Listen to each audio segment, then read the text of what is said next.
출애굽기 3장 13절부터 15절까지 말씀 같이 읽겠습니다. 시작. 모세가 하나님께 아뢰되 내가 이스라엘 자손에게 가서 이르기를 너희의 조상의 하나님이 나를 너희에게 보내셨다 하면 그들이 내게 묻기를 그의 이름이 무엇이냐 하리니 내가 무엇이라고 그들에게 말하리이까? 하나님이 모세에게 이르시되 나는 스스로 있는 자이니라. 또 이르시되 너는 이스라엘 자손에게 이같이 이르기를 스스로 있는 자가 나를 너희에게 보내셨다 하라.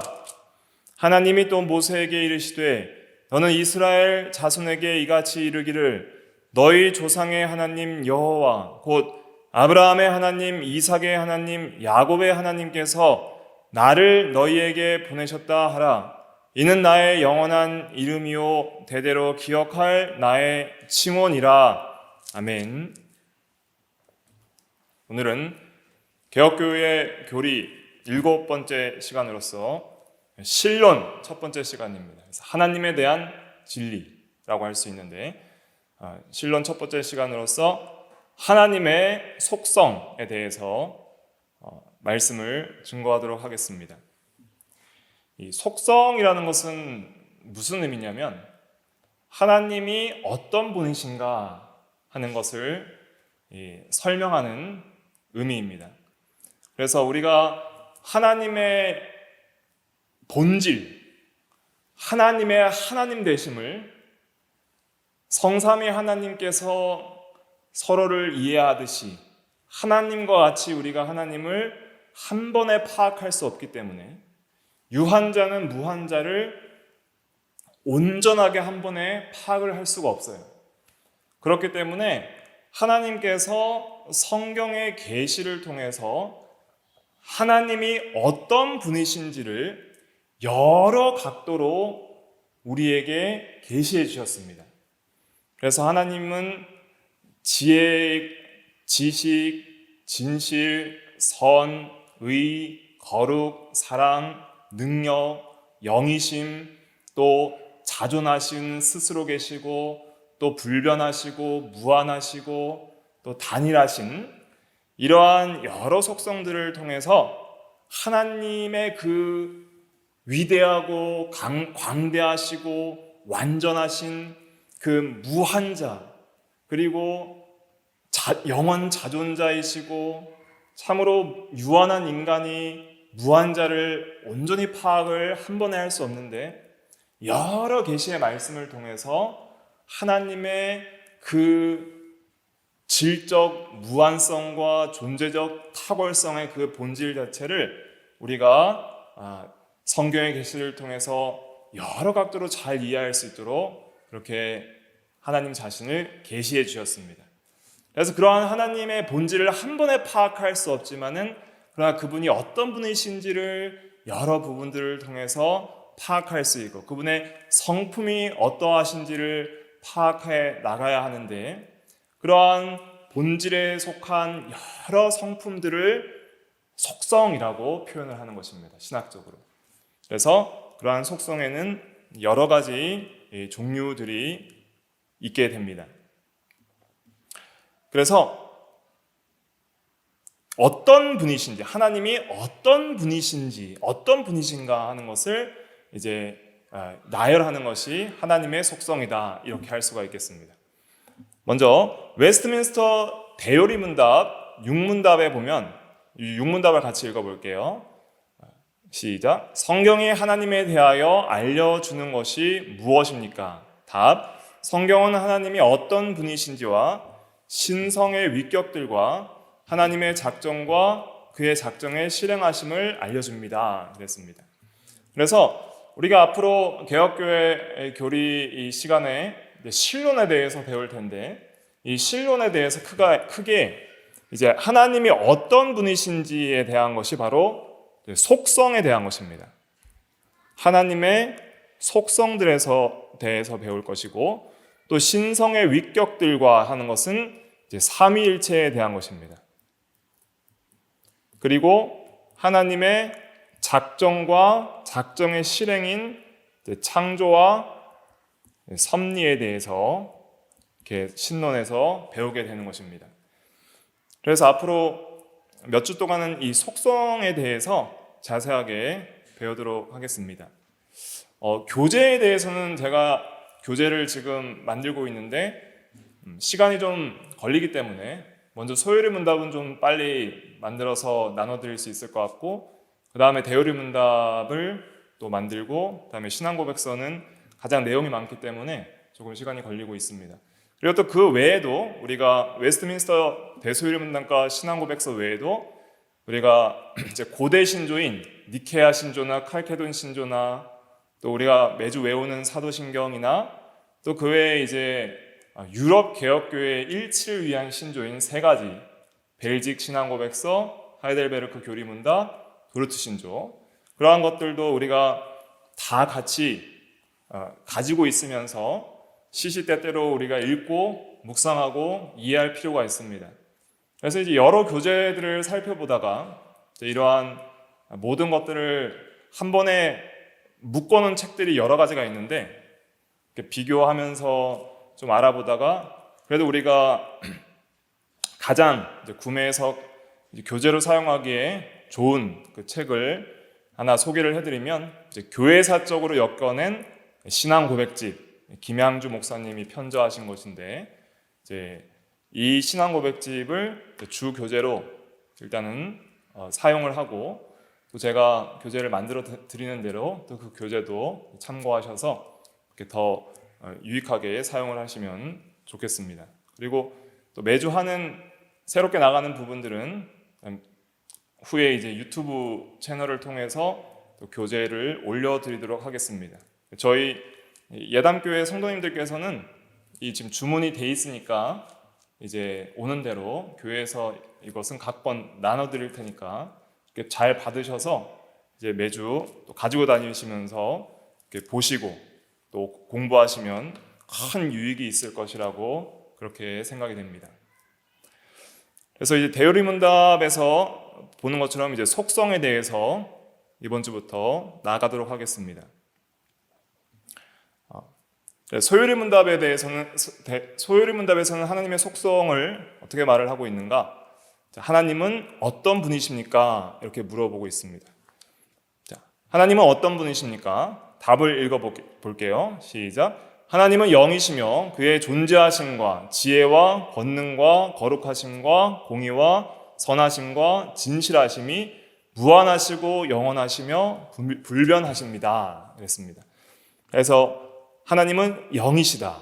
그리고 그의 존재, 지혜, 권능, 거룩, 공의, 선하심, 진실하심, 무한, 영원, 불변. 그래서 하나님은 어떤 분이십니까? 그래서 하나님은 누구신가? 그럴 때 하나님은 무엇인가? 누구신가? 이것은 한 번에 파악이 되질 않습니다. 우리 인간 같은 경우에는 한 번에 파악이 돼요. 어느 정도 신비가 있지만 김아무개는 누구인가 할 때는 우리가 김아무개는 영혼과 육체로 구성되어 있는 하나님으로부터 창조된 이성적이고 도덕적인 피조물이다, 이렇게 정의를 내릴 수가 있어요. 피조물들은 어느 정도 우리가 진리에 기반해서 정의를 내릴 수가 있는데 하나님에 대해서는 정의를 내릴 수가 없어요. 한 번에 한 단어로 한 번에 우리 유한자가 표현할 수 없는 그런 무한한 분이에요. 그래서 그분의 어떠하심을 여러 각도를 통해서 풍성하게 이해를 해 나가야지 어느 정도 잘 이해해 나갈 수가 있습니다. 그래서 우리 인간들이 하나님에 대해서 충분히 이해할 수 있도록 성경의 계시를 통해서 하나님이 어떠한 분이신지 그의 속성들을 가르쳐 주신 거예요. 그래서 영, 지혜, 권능, 거룩, 공의, 선, 진실 이 하심이 무한, 영원, 불변하시다, 이렇게 표현을 하고 있습니다. 그리고 이제 대요리 문답에서는 더 자세하게 나와 있고 또 이제 신앙 고백서에 들어가면 더 자세하게 많은 부분에서 하나님의 속성들을 긴 문장으로 설명을 하고 있습니다. 그래서 오늘 속성에 대해서 배울 텐데 먼저 서론적으로는 우리가 이 속성을 배운다는 것은 하나님의 존재 자체에 대한 지식을 배우는 거예요. 하나님이 도대체 누구신지, 그 하나님의 존재 자체, 하나님의 본질 자체에 대한 그 지식을 배워나가는 것입니다. 그래서 하나님에 대한 본질을 이해할 때에는 하나님의 속성과 삼위일체, 그것을 통해서 하나님의 본질을 이해할 수가 있는 것입니다. 그 다음에 하나님이 무엇을 하셨는가에 대한 하나님의 사역, 하나님의 일하심에 대해서는 하나님의 작정과 창조와 섭리하심, 이것을 통해서 하나님이 무엇을 하셨는가, 사역을 배우는 것이죠.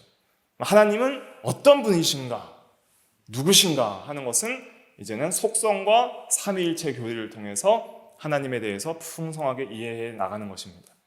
그래서 우리가 하나님을 아는 지식이 모든 지식 가운데 가장 중요합니다. 왜냐하면 하나님을 아는 지식은 인간에게 있어서 가장 중요한 지식인데, 하나님을 아는 것이 곧 영생이라 그랬고, 또 기독교 신앙은 하나님을 알에 관한 것입니다.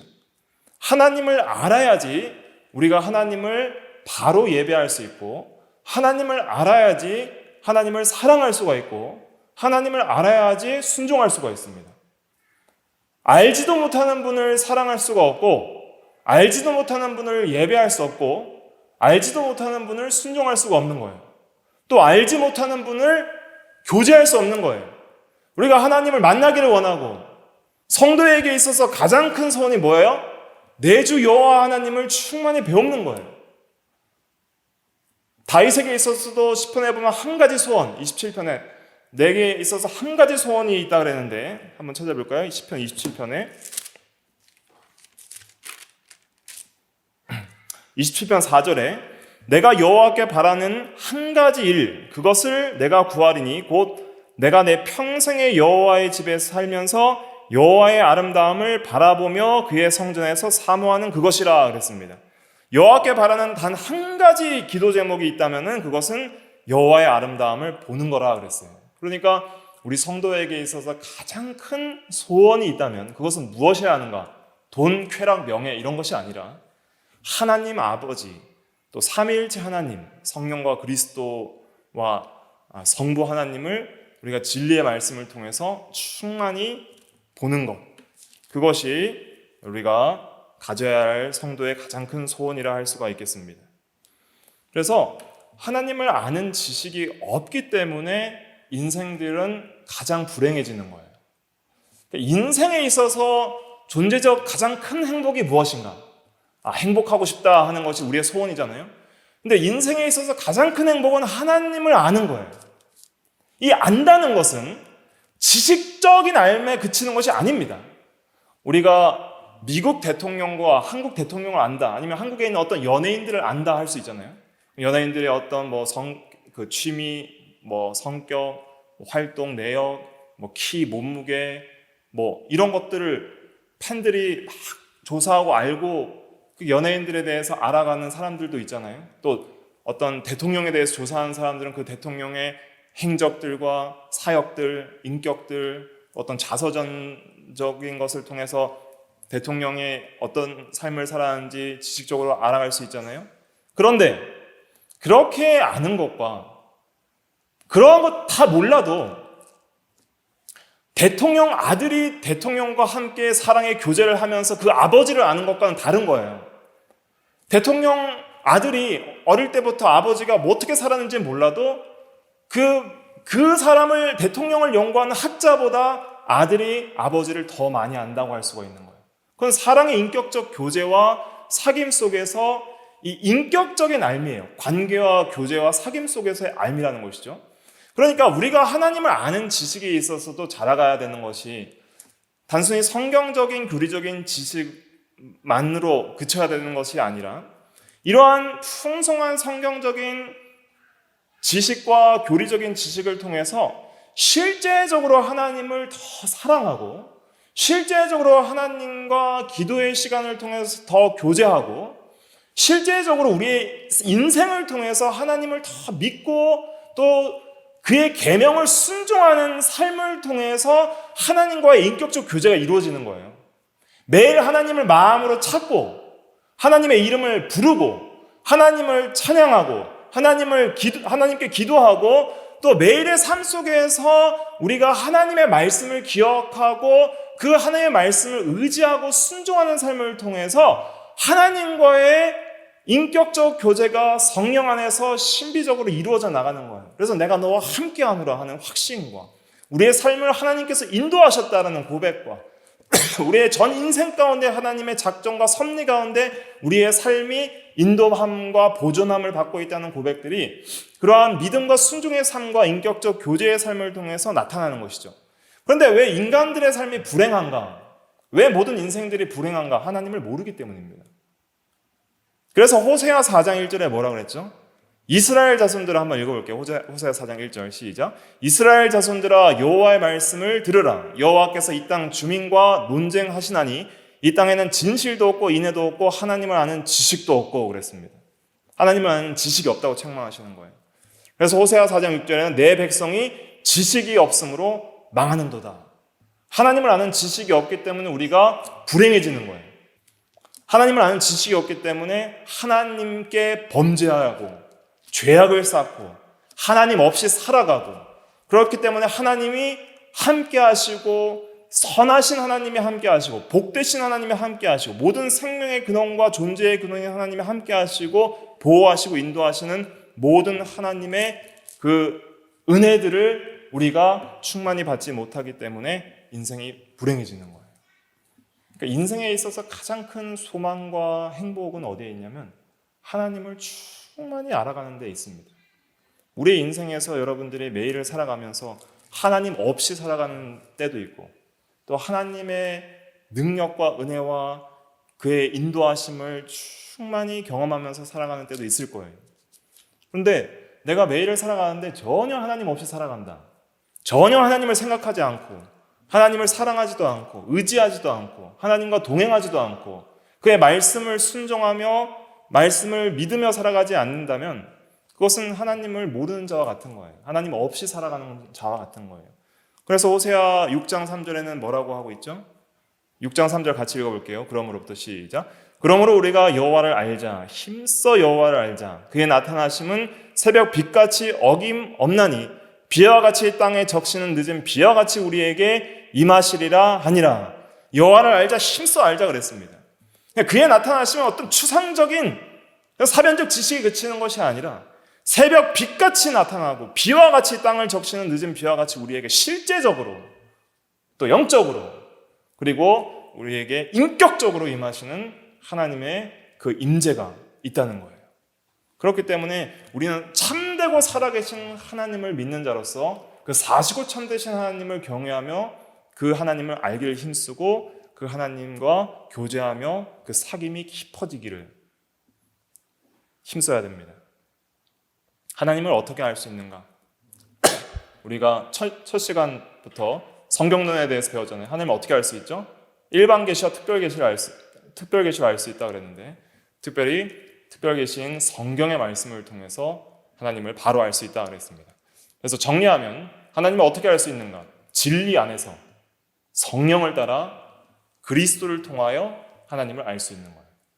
그래서 우리가 진리를 생각해야 되고 또 성령, 그리스도, 또 성부 하나님, 삼위일체를 다 생각하면서 우리가 진리 안에서 성령을 따라 그리스도를 통하여 하나님 아버지를 알아갈 때에 하나님을 알 수 있는 거예요. 그래서 하나님을 아는 지식은 또 그리스도를 아는 지식과 동일합니다. 그리스도를 통해서 성령을 따라 하나님을 충만히 알 수 있기 때문이죠.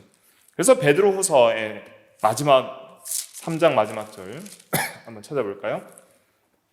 베드로후서 3장 18절입니다. 베드로후서 3장 18절 같이 읽어볼게요. 시작. 오직 우리 주 곧 구주 예수 그리스도의 은혜와 그를 아는 지식에서 자라가라. 영광이 이제와 영원한 날까지 그에게 있을지어다. 아멘. 그래서 구주 예수 그리스도의 은혜와 그를 아는 지식에서 자라가라 그랬습니다. 정확한 번역은 은혜와 진리 안에서 자라가라. 구주 예수 그리스도의 은혜와 또 그를 아는 지식, 안에서 자라가라 이런 뜻입니다. 그래서 예수를 아는 지식에서 자라갈 때 더욱더 우리가 하나님 아버지를 알아갈 수가 있습니다. 그래서 하나님을 아는 지식이 이렇게 중요하다 하는 것을 우리가 알 수 있습니다. 그리고 하나님을 아는 지식은 단순한 사변적 지식이 아니라 실제적이고 또 인격적인 교제와 사귐. 그래서 이 교제, 사귐 이것을 헬라어로 코이노니아라고 합니다. 이제 앞으로 주일날도 성찬에 대해서 배울 때 코이노니아가 중요한 거예요. 코이노니아가 뭐예요? 사귐입니다. 사귐.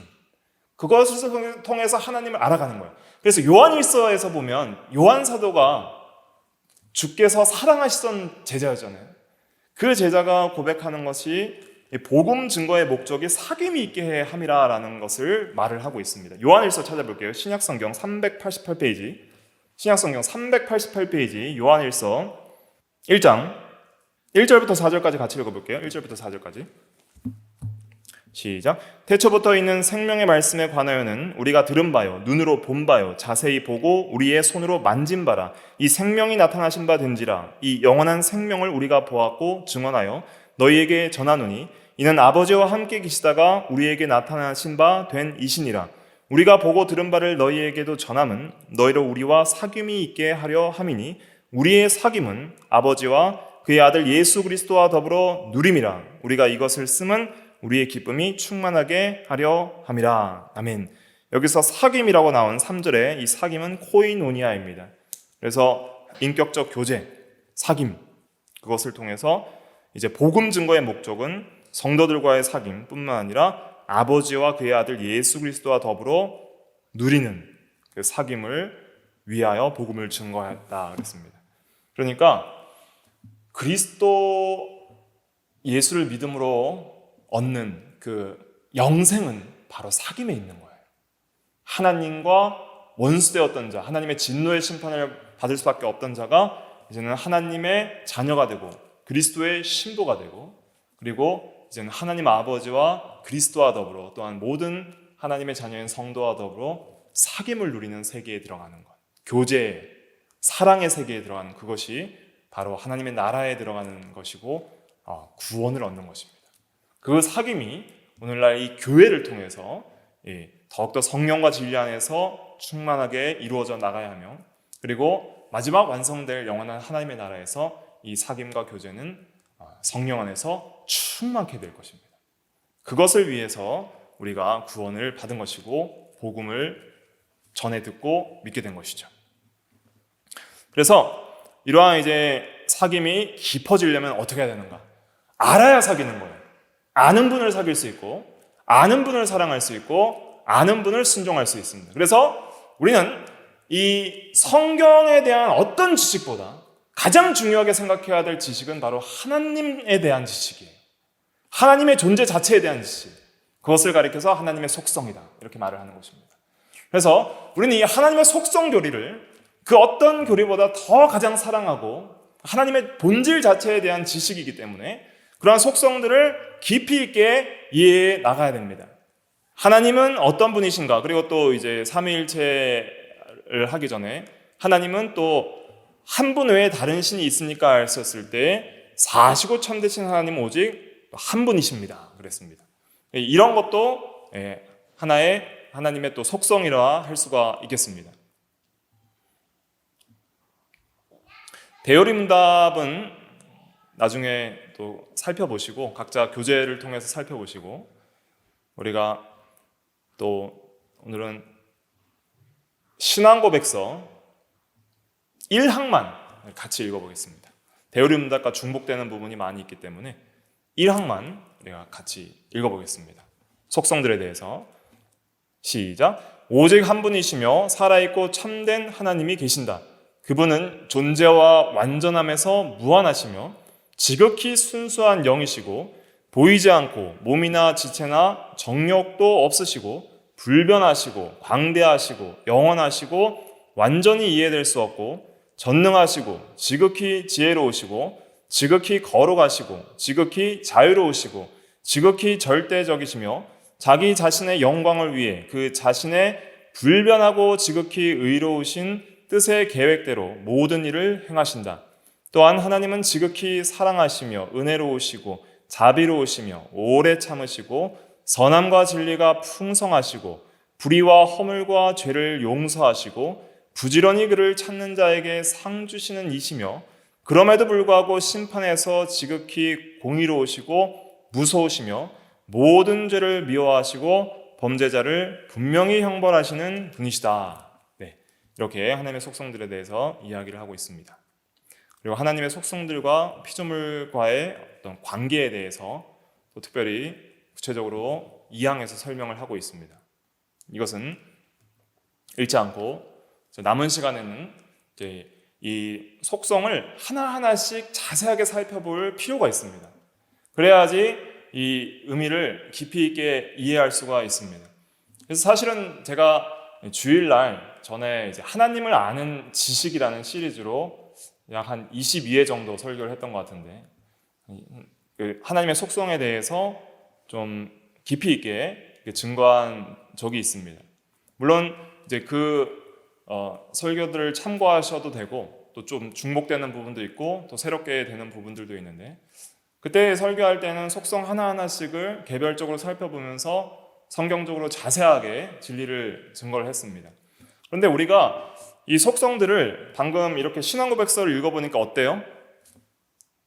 참 은혜로운 하나님에 대한 진리지만 눈에 확 들어오지가 않잖아요. 그러니까 이 속성들을 우리가 좀 잘 이해할 수 있고 또 외워야 됩니다. 속성들을 잘 외워서 어느 정도 이 속성들을 우리의 머릿속으로 담고 있고 그 속성의 단어들을 외우고 그 속성들에 대한 의미들을 우리가 말씀을 통해서 깊이 있게 이해하고 우리가 실제적인 기도나 예배나 삶에서 적용해 나가야 되는 것이죠. 그래서 이렇게 이제 속성들이 열거되어 있는 것을 저는 우리가 좀 논리적으로 구분을 할 필요가 있습니다. 그래서 하나님의 속성들을, 성경에 나와 있는 하나님의 속성들을 분류하는 여러 방식들이 있는데 가장 대표적인 분류 방식은 크게 두 가지로 나누는 것입니다. 그래서 특별히 어떠한 용어로서 구분을 하냐면 비공유적 속성과 공유적 속성이라는 큰 두 가지의 항목으로 나누는 거예요.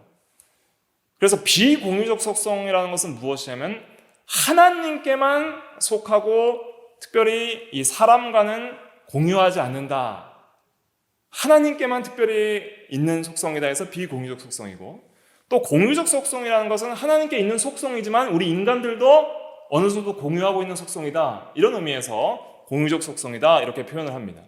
그런데 사실은 잘 살펴보면 이 비공유적 속성이라고 분류하는 것들 중에서도 우리 인간에게 어느 정도, 동일하진 않지만 어느 정도 제한적으로 반영된 그러한 속성들이 있습니다. 그리고 또한 공유적 속성들도 그것은 하나님의 무한하고 영원하신 그러한 속성들과 같이 가기 때문에 우리와 공유한다 할지라도 인간과 동일할 수는 없는 거예요. 예를 들면 사랑에 대해서도 하나님도 사랑이시고 우리도 어느 정도 사랑하는 그러한 속성들이 있죠. 그런데 하나님의 사랑은 완전하고 무한하고 불변합니다. 그러나 우리의 사랑은 유한하고 불완전하죠. 그러니까 사랑도 우리가 하나님께로부터 공유받아서 가지고 있는 속성이고 성품이지만 하나님과 본질적으로 동일할 수는 없다 하는 것이죠. 그래서 대부분의 신학자들과 조직신학 책에서는 이 비공유적 속성과 공유적 속성으로 이렇게 속성들을 크게 두 가지로 분류하는데, 이것을 좀 더 어떤 학자들은 좀 더 이제 이것을 배타적으로 나눌 수 없고 비공유적 속성에도 어느 정도 공유하는 부분이 약간은 있고 공유적 속성에서도 완전히 공유되지 않는 부분이 있습니다. 그래서 오히려 더 좀 정확하게 표현하면 이렇게 말할 수가 있어요. 덜 공유적 속성, 좀 덜 공유하시는 부분이 이제 이 노란색 부분이고, 좀 더 공유하는 부분들이 이제 이 파란색, 이제 에메랄드 색깔 부분이다 할 수가 있겠습니다. 그래서 그것을 좀 더 좋은 용어로서 특수적 속성과 보편적 속성 이렇게 나누기도 합니다. 그래서 하나님께 좀 더 특수하게 있는 부분, 그러나 어느 정도 좀 덜 공유되는 그러한 속성들을 자전불변 무한단일 이렇게 말하는 거예요. 네 가지입니다. 네 가지 꼭 외우셔야 됩니다. 자전불변 무한단일, 이 네 가지를 꼭 외우셔야 됩니다. 그리고 그 다음에 하나님께 완전한 속성으로 있지만은 그러나 좀 더 우리에게 더 공유되는 좀 더 보편적인 속성, 그것을 이제는 하나님이 영이시다 할 때 영성을 말하고, 그 다음에 이제 최소한 이 능력까지는 외우셔야 됩니다. 능력까지는 외우시고 나머지까지도 이제 점점 더 외우실 수 있으면 외우도록 그렇게 하고, 이 도표는 제가 나중에 교재로 올려드릴게요. 좀 이렇게 정리하는 것이 제가 생각할 때 좀 가장 좀 이해하기가 쉽기 때문에 이렇게 정리를 했습니다. 그래서 보편적 속성에는 영성이 있고, 그다음에 지혜, 지식, 진실, 이제 지자가 3개 들어가죠. 지혜, 지식, 진실, 그리고 선, 사랑, 그리고 의, 거룩, 그리고 능력, 전능성, 이렇게 외우시면 됩니다. 자전불변 무한단일, 그리고 영성, 지혜, 지식, 진실, 선, 사랑, 의, 거룩, 능력. 그래서 이건 9가지입니다. 보편적 속성 여기까지 9가지. 그리고 특수적 속성의 4가지. 이걸 외우시고, 다음에 좀 더해서 보편적 속성 혹은 공유적 속성에서 은혜, 진노, 오래 참으심, 화평, 질투, 기쁨, 이런 것들이 있고, 또 이거는 좀 통합적이긴 한데 공유적 속성에서 또 우리와도 좀 공유되는 부분이기 때문에 넣었습니다. 그래서 완전, 영광, 복되심, 아름다우심, 이러한 속성들이 성경을 통해서 하나님에 대하여 증거하는 속성이다, 이렇게 생각을 하시면 됩니다. 그래서 오늘 읽은 말씀에 보면 출애굽기 3장 14절에 보면 모세가 하나님의 부르심을 받아서 이스라엘 백성들을 출애굽시키는 그 명령을 받았을 때, 모세가 이스라엘 백성에게 가서 하나님께서 나를 너희에게 보내셨다 할 때에, 하나님의 이름을 물을 때에 내가 하나님의 이름을 뭐라고 하리까 할 때에 하나님께서는 자신의 이름을 계시하실 때에 나는 스스로 있는 자니라, 하나님은 누구신가 할 때에 나는 스스로 있는 자니라 그랬습니다. 이 번역이 조금 의역이 된 건데, 정확한 번역은 뭐냐면 나는 나다, 이런 뜻입니다. 나는 나다. 나는 나다. 영어로는 I am who I am. 그래서 나는 나다, 이렇게 말씀을 하시는 거예요. 그러니까 나는 나다, 이렇게 또 스스로 존재하는 자다, 이렇게 할 수가 있습니다. 그래서 이 스스로 있는 자니라 하는 그런 말씀 속에서 우리는 하나님의 속성을 찾을 수 있는데, 그것이 무엇이냐면 바로 자존성이에요. 자존성. 스스로 존재하는 속성. 그 자존성에는 특별히 자존성과 또 독립성, 이렇게 나눌 수가 있습니다. 자존성 안에 독립성도 있고 자족성도 있는 거예요. 그래서 이 자존성이라는 것은 이제 스스로 계신다. 그래서 하나님은 스스로 계신 분이라는 것은 어떤 의미냐면, 하나님은 존재의 근거를 자기 자신 안에 가지고 계신다, 그런 의미입니다.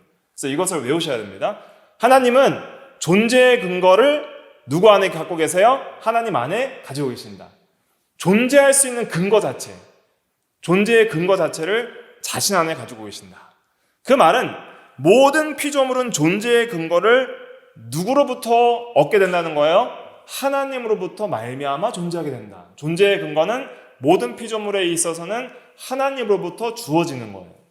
그러므로 말미암아 이 자존성을 통해서 우리가 알 수 있는 것은 무엇이냐면, 하나님의 이 주권적 속성도 하나님의 자존성을 통해서 나오는 거예요. 하나님은 스스로 계신 분이고, 모든 다른 하나님 외의 모든 존재는 하나님으로부터 창조되고 보존되고 섭리되는 존재예요. 그렇기 때문에 스스로 계신 그분만이 주신 거예요. 그래서 여호와다 그랬잖아요. 나는 스스로 있는 자 아니라 하는 그 표현을 성경에서는 개정 성경 또 한글 성경에서는 여호와라고 표현을 했는데, 그것이 원래 자음만 있는 그러한 단어이고, 정확히 사람들이 히브리 사람들이 발음을 하지 않았던 단어예요. 여호와라고 번역된 단어가. 그런데 그것의 이 발음을 추측을 했을 때 그래도 좀 가장 정확한 발음이 뭘까 했을 때 야훼 이렇게 생각을 합니다. 야훼. 정확하지는 않아요. 정확히 몰라요. 그 발음을 잃어버렸기 때문에. 그래서 이 야훼를 또 우리가 한글말로 번역을 하니까 여호와 이렇게 된 것입니다. 그런데 이 여호와, 야훼에 해당하는 그 단어를 이제 히브리어로는 뭐라고 읽냐면 이제 원래 발음대로 안 읽고 바꾸어서 아도나이 이렇게 읽었어요. 아도나이. 아도나이가 무슨 뜻이냐면 주란 뜻입니다. 그리고 헬라어로는 큐리오스 이렇게 말을 해요. 주라는 단어를 큐리오스. 그리고 영어로는 롤드, 주 이렇게 말하는 거예요. 그래서 영어 성경에 보면 여호와는 전부 다 롤드입니다. 주예요. 그러니까 우리 한글 성경에는 여호와인데 영어로 읽는 영어 성경은 전부 주인 거예요. 롤드. 또 히브리인들은 전부 그 여호와라는 단어, 어떻게 읽는지 모르는 그 단어는 전부 아도나이로 대체해서 읽는 거예요. 주. 그래서 이 여호와라는 단어를 이해할 때 우리가 여호와라는 단어는 스스로 있는 분이다. 스스로 있는 자니라 하는 그 하나님의 그 속성을 드러내는 단어이구나. 그런데 이 스스로 있다는 그 의미 속에서 많은 풍성한 의미들을 우리가 얻을 수 있는데 그 중에 중요한 의미 중에 하나가 하나님은 주시다는 거예요. 주. 영원 자존자로서 영원부터 영원까지 안 계신 적이 없는 존재의 근원을 자신 안에 가지고 있는 스스로 있는 분으로서 모든 피조물의 왕이시고 모든 피조물의 주시다 하는 그 주권적 속성을 또 자존성을 통해서 선포하시는 거예요. 그래서 여호와라는 의미를 이해할 때 우리는 항상 뭘로 이해해야 돼요? 주시다. 살아계시고 참되신 유일하신 하나님이요 영원 자존자시다. 이렇게 이해를 해야 되는 거예요. 그것이 하나님에 대한 진리이고 하나님의 속성에 대한 진리입니다.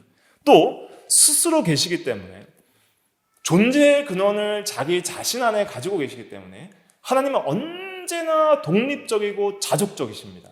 자족하신다는 것은 자기 만족에 충만하신다는 거예요. 자기 스스로 완전히 만족하시고 홀로 독립적이시기 때문에 어떤 피조물에게도 의존하시 아니하시고 어떤 피조물로부터 자기의 만족을 위해서 무언가를 제공받아야 될 분이 아니시라는 것입니다. 그래서 누구로도 의존하시지 않는 독립성, 또 완전한 만족을 누리시는 자족성을 우리가 자존성이라는 속성을 통해서 알게 되는 거예요. 그래서 사도행전 17장 25절에 보면 또 무엇이 부족한 것처럼 사람의 손으로 섬김을 받으시는 것이 아니니 이는 만민에게 생명과 호흡과 만물을 친히 주시는 이심이라 그랬습니다. 그래서 자존성 이렇게 할 때 스스로 계시며 모든 존재의 근원을 자기 안에 가지고 계신다. 독립성은 어떤 피조물에게도 의지하지 아니하시고 의존하지 아니하시고 충만히 만족하신 분이다. 자존성을 통해서 존재가 스스로 계신다는 걸 알 수 있고 또 자존성을 통해서 하나님은 생명이시라는 걸 알 수가 있는 거예요. 하나님 홀로 참 생명 그 자체신 거예요. 살아있게 하는 능력이요 살아계신 주시요 생명의 근원이시요 생명 그 자체이다 하는 것을 알 수 있고 그리고 하나님은 영원부터 영원까지 항상 살아계신 참되신 하나님이다 하는 것을 우리가 자존성을 통해서도 알 수 있게 되는 것입니다. 그래서 이 속성에 대한 것은 하나하나 자세하게 하려면은 매 한 가지 속성마다 1시간씩 설교를 해도 부족할 수 있습니다. 하지만은 이 전체적인 속성들을 또 한 번에 이렇게 이해하면서 또 각 개별적 속성들을 이해해야 되는데 이제 남은 시간은 얼마 남지 않았으니까 이 속성들을 전체적으로 보면서 간단하게 좀 외울 수 있도록 그렇게 하겠습니다. 하나님은 또 불변하십니다. 불변한다는 것은 존재에 있어서 불변한다는 거예요. 변함이 없어요. 우리는 항상 변하죠. 시간과 공간이 계속 매순 매초 변하고 있죠. 하나님 변하시지 않고 완전성에 있어서 변하시지 않고 하나님의 계획과 목적에 있어서 변하지 않고 약속에 있어서 절대 약속을 신실하게 지키시는 하나님이시고 또 정념이 없으시다 하는 것은 우리는 감정 기복이 심해서 막 승질도 내야 할 때가 있고 악한 생각이 나올 때도 있고 감정이 왔다 갔다, 좋지 않은 감정들이 왔다 갔다 하는데 그러한 하나님께는 어떤 욕정, 좋지 않은 욕망, 감정 이런 것들은 없으시다는 거예요. 그런 어떤 감정 기복 이런 것들은 없으시다. 물론 하나님의 감정은 있으십니다. 그 감정에는 어떤 것들이 있죠? 오른쪽에 보시면은 기쁨, 또 질투, 진노 이런 것들이 있잖아요. 그래서 질투라는 것은 하나님의 열심이에요. 하나님의 우리 같은 그 악한 마음에서 나오는 죄성에 나서 나오는 질투가 아니라 하나님의 열심, 그리고 또 하나님의 선하신 감정의 격렬함 이런 것들을 말하는 거예요. 질투라는 것은 선하신 질투를 말하는 거예요. 그리고 기쁨 우리를 기뻐하시고 하나님이 보시기에 좋았더라 하시는 그런 기쁨이 있고, 또 하나님의 그 의로우심에 따라서 또 사랑에 따라서 악을 미워하시는 그런 진노하심, 또 심판하심 이러한 속성들이 있죠. 그래서 이러한 또 감정들이 있지만은 어떤 우리와 같은 정념은 없으시다. 또 무한성이라고 했을 때에는 우리 하나님은 무한하시다. 어떤 한계가 없으시다 이런 의미입니다. 그래서 영원성, 시간에 있어서는 영원성을 말합니다. 시간의 무한함은 뭐예요? 영원성이 되는 것이죠. 그다음 공간의 무한함은 편재성이 되는 거예요. 무소부재함, 안 계신 곳이 없는 곳. 또 이해에 있어서는 불가해성, 우리가 하나님을 무한자로서 다 이해할 수 없다는 거예요. 그러나 계시 범위 안에서는 이해할 수 있다. 우리가 성경 계시 범위 안에서는 이해할 수 있고, 그러나 계시 범위 밖에서 하나님처럼 하나님을 이해할 수는 없다. 그래서 완전히 이해할 수 없는 불가해성. 그리고 단일성이 있는데 이 단일성이 참 중요합니다. 질적인 면에서의 단일성이 있어요. 그것을 단순성, 순일성, 통일성 이렇게 말을 하는데, 단일성이라는 것은 지금 말씀드리는 이 모든 속성들이 사실은 하나님의 본질 안에서는 구분되는 것이 아니라 하나라는 거예요. 이 모든 속성들이 하나님 존재 안에서는 단일한 순수한 한 분 하나님으로서 순수한 영이신데, 그러나 이 단일성을 우리가 한 번에 파악을 할 수가 없기 때문에 이러한 속성들로 나누어서 구분하는 것이지, 이러한 속성들은 절대로 배타적으로 잘라서 완전히 구분되는 것이 아니라 하나님의 단일성 안에서 통합되기 때문에 통일성이라고도 말하는 거예요. 모든 속성들은 통일성 안에서 통합되고 단일성 안에서 하나다. 그래서 이 모든 속성들은 우리가 계시를 통해서 하나님이 유한한 인간들에게 이해할 수 있는 인간적 언어로서 좀 나누어서 풀어 설명한 것이지, 하나님의 본질 존재 안에서는 하나다. 그래서 이 모든 속성들을 따로 구별해서 하나님을 파악할 것이 아니라, 이 하나님은 이 모든 속성들을 단일하게 가지고 계시는 순수한 영 그 자체이시다. 이렇게 파악을 해야 되는 거예요. 그래서 단순성 이렇게 표현하는 거예요. 단순성이라고 할 때는 우리가 좀 부정적으로 얘기를 할 때가 많잖아요. 저 아이는 단순하다 할 때는 저 사람은 단순하다 할 때는 좀 부정적으로 얘기할 때가 있는데, 이 단순성은, 하나님께 있어서 단순성은 정말 순일하시다. 또 모든 이렇게 나누거나 구분되는 그런 분이 아니라 하나인 분으로 또 통일적으로 이해해야 되는 그런 분이다 하는 것을 이해해야 되고, 또 단일성에는 또 그 질적 단일성은 이 단순성, 순일성, 통일성 이렇게 말을 하고, 또 수적 단일성은 한 분이심, 참되고 유일하신 분, 유일신론을 말하는 것이죠. 그래서 하나님은 본질적으로 한 분이시다. 한 분 안에 뭐가 계세요? 세 위격이 계시다. 이제 그건 삼위일체에서 가는 거예요. 성부와 성자와 성령. 그래서 본체와 영원성과 영광에 있어서 동일하신 한 분 하나님이 삼위로 계시니 성부와 성자와 성령이다. 이렇게 신앙고백서에서는 말을 하고 있는 것이죠. 보편적 속성 한번 쭉 읽어볼게요. 첫째, 영성. 영성은 이제 영적인 속성인데, 이것은 비물질성, 비가시성 이렇게 두 가지로 구분해서 이해하시면 됩니다. 물질적인 분이 아니시다. 그리고 볼 수 없는 영이시다. 이런 것이고, 그리고 지혜가 있으시고, 지혜라는 것은 이 일을 결정하는 정말 최고의 목적을 위하여 최선의 방법을 통하여 최고의 결과를 낼 수 있는 결정 능력, 이런 것이 지혜예요. 또 선을 행할 수 있는 능력, 이런 것들이 지혜이고, 잘 살아갈 수 있는 능력, 또 마음을 잘 다스릴 수 있는 마음 사용법, 이런 것이 지혜라 그랬죠.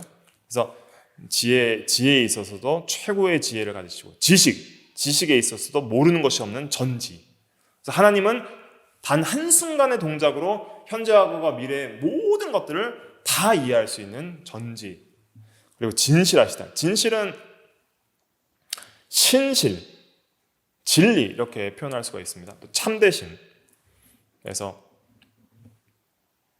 진실하시다는 것은 참이란 말이고, 참이라는 것은 어떤 의미냐면 진짜라는 거예요. 헛된 분이 아니라는 거예요. 하나님은 헛된 분이 아니다.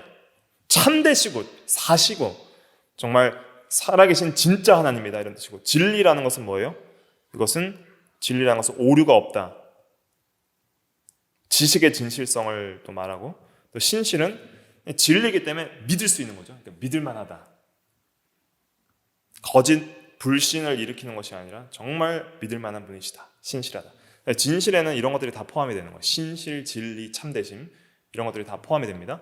그다음 선은 굉장히 포괄적 의미입니다. 그러니까 선이라는 것은 도덕적 선이 있잖아요. 도덕적 선은 의예요. 그리고 도덕적 악은 죄고, 비도덕적 악도 있다 그랬죠. 그러나 또 비도덕적 선도 있습니다. 선한 것은 모든 좋은 것들을 가리키는 거예요. 음식이 맛있다, 이런 것도 선한 거예요. 이 음식 맛있다. 근데 맛없는 음식, 부패한 음식, 그건 악한 거죠. 그러니까 비도덕적인 악과 선, 이렇게 구분할 수가 있죠. 그래서 온갖 좋은 은사와 온전한 선물은 위로부터 빛들의 아버지께로부터 내려오나니 그는 변함도 없고 회전하는 그림자도 없으시니라. 야고보서 1장에 말을 했는데, 그래서 모든 선한 것, 내가 좋다고 느끼는 모든 것들은 하나님으로부터 오는 거예요. 하나님은 최고 선이십니다. 그래서 하나님을 가리켜서 최고 선이시다, 모든 선의 근원이시고 선 자체이시다, 이렇게 말을 하는 거예요. 하나님은 사랑이시다, 또 하나님은 의로우시다, 하나님은 또 거룩하시다. 이제 공의, 또 의를 말할 때는 절대 죄를 용서하지 않으시고 심판하시고, 또 행한 대로 보응하시고, 또 상 주시는 그런 하나님이시다. 구별된다. 거룩은 두 가지로, 하나님에 대해서는 두 가지로 써야 됩니다. 우리에 대해서 거룩하라는 것은 도덕적 선함이에요. 도덕적 의, 선함이. 우리가 거룩하라, 내가 거룩하니 너희도 거룩하라 할 때는 우리는 도덕적으로 정결할 것을 요구하시는 것이죠. 그러나 하나님께 있어서의 거룩은 존재의 초월성이 있습니다. 구별된다는 건데, 거룩은 구별된다는 건데, 모든 피조물과 구별된다 할 때 존재의 초월성을 말하는 거예요. 모든 피조물과는 완전히 질적 탁월성과 무한성을 가지고 구별되신다. 그리고 도덕적으로도 구별되신다. 도덕적 선하심, 두 가지를 생각을 해야 됩니다. 그래서 피조물과 구별되심, 또 모든 악과 또 구별되심, 이렇게 생각하고, 또 능력. 자, 능력을 말할 때는 전능성을 생각을 해야 됩니다. 하나님은 전능하시다, 또 위대하시다. 그래서 이 능력으로 주권을 가지시고 모든 것을 자기의 뜻대로 행하시고, 그러므로 하나님은 홀로 또 완전히 자유하신 분이에요. 자유하시고 또 자기의 모든 뜻대로 모든 것을 이룰 수 있고, 근데 인간의 자유라는 것은 제한적 자유예요. 하나님께서 허용하신 범위 내에서만 자유로울 수 있는 것이고, 하나님은 의지적으로도 완전히 자유하시고 자기의 뜻대로, 의지는 뜻이거든요. 뜻, 의자로서 뜻, 하나님의 뜻대로 모든 것을 주권적으로 자유롭게 결정하실 수 있다. 그리고 하나님이 원하시면 반드시 이룰 수 있다. 능력, 전능, 그것을 성경에서 말하고 있는 하나님의 속성입니다. 또 나머지는 이제 은혜, 진노, 오래 참으심 혹은 인내, 또 화평. 하나님은 무질서야 하나님이 아니요 질서의 하나님이다. 화평의 하나님이다, 이렇게 말을 하잖아요. 그래서 화평, 또 질서, 또 질투, 기쁨, 또 완전성. 그래서 모든 속성은 완전해요. 사랑에서 완전, 지혜, 지식, 진실, 의, 거룩에서 완전, 모든 속성은 완전하고, 또 완전성은 또 단일성과도 이어지는 부분이 있습니다. 제가 하나님을 아는 지식 5번째 시간 때 과거에 설교한 적이 있는데, 완전성과 단일성을 같이 이해하시면 도움이 되고, 또 영광, 하나님의 영광스러운 존재적 탁월성, 위엄, 이런 것이 있고, 복되심. 그래서 하나님께 복되심이 다 있는 거예요. 하나님은 복되신 분이에요. 그렇기 때문에 우리가 참된 행복은 누구에게서 찾을 수 있냐면 하나님께로부터 찾을 수 있는 거예요. 하나님께서 모든 선한 것이 나오고 복된 것이 나오기 때문에. 하나님은 아름다우십니다. 우리가 세상에서 아름답다 하는 모든 것은 하나님의 형상의 반영이에요. 근데 진짜 이 세상에서 가장 아름다우신 분은 삼위일체 하나님입니다. 그래서 이 모든 속성들을 우리가 이 도표를 이제 앞으로 올려드릴 텐데 이걸 잘 보시고 이 단어들을 다 외우셔야 됩니다. 잘 외우셔서 이 단어들에 대한 의미들을 기억을 하시고 또 이 단어들에 대한 근거 구절들을 기억을 하시면서 이제 실제 삶 속에서 하나님이 누구신가 할 때에는 이런 속성들을 떠올리면서 묵상하면서 또 적용을 해야 되는 거예요. 그래서 하나님의 사역 가운데 특별히 모든 속성들이 단일성 안에서 다 나타나지만 특별히 또 강조되는 속성들이 있습니다. 그 사역 중에서 하나님의 일하심 속에서 하나님이 우리와 교제하심 속에서 특별히 또 우리에게 충만하게 더 강조되게 그 속성들이 표현되는 것이 있어요. 예를 들면 우리가 범죄했을 때 하나님께서 긍휼히 여기시고 오래 참아주시는 오래 참으심의 인내의 속성들을 느낄 때가 있고 그럼에도 불구하고 우리를 선으로 인도하시고 또 사랑으로 품어주시고 또한 공의로 징계하시며 이러한 속성들이 우리의 삶 속에서 계속 적용이 돼야 되는 거예요. 그러면서 하나님의 속성들을 느끼고 또 그 속성 안에서 하나님과 교제하면서 하나님을 아는 지식에 있어서 체험적 신앙과 깨달은 진리 안에서 더욱더 자라나고 하나님과 교제가 깊어지고 하나님을 아는 지식에 있어서 자라가야 하는 것이죠. 그래서 이 속성들을 잘 외우시고 또 기억하시고 또 그 의미들을 교리적으로 충분히 이해하시고 또 근거 말씀들을 잘 이해하셔서 성경을 읽을 때 이 하나님의 속성들이 또 성경에서 이 구절에서는 어떠한 속성들이 더 강조되어서 표현되는가 이런 것들을 또 생각하시면서 하나님의 아는 지식에 있어서 더욱더 자라갈 수 있도록 그렇게 힘을 써야 되겠습니다. 그래서 하나님을 믿는데 하나님이 누구신가 이렇게 물어보면 사람들이 잘 몰라요. 그러니까 우리는 확실하게 대답할 수 있어야 되는 거예요. 당신이 믿는 하나님이 누구십니까? 당신이 의지하고 사랑하는 하나님이 누구십니까? 할 때 우리는 말할 수 있는 거예요. 속성들을 통해서. 하나님은 사시고 참되시고 유일하시며 자존, 독립, 불변, 무한, 단일하시며 지혜와 진실과 지식과 또 영성과 거룩과 사랑과 선과 능력에 있어서 무한, 불변, 단일하신 하나님이시고 우리의 삶 속에서 그러한 모든 속성들을 통해서 우리와 함께 하시고 교제하시며 우리를 인도하시는 사시고 참되신 하나님이십니다. 그 하나님께서 우리를 그리스도 안에서 구원해 주셨고 하나님의 자녀로 삼아주시고 우리를 영원한 천국에까지 인도하시기에 능하실 분이십니다. 우리 선포를 할 수가 있는 것이죠. 성령과 능력과 큰 확신을 가지고 하나님이 누구신지를 확실하게 우리가 믿고 또 담대하게 증거할 수 있는 또 우리가 되어야 되는 것이고 또 우리의 삶 속에서 또 기도와 찬양과 예배와 모든 생활에 있어서도 적용을 해나갈 수 있는 것입니다. 하나님의 속성들을 깊이 공부하다 보면 우리가 이제 어떻게 살아야 하는 것이 이제 보이게 되는 거예요. 기도하도록 하겠습니다.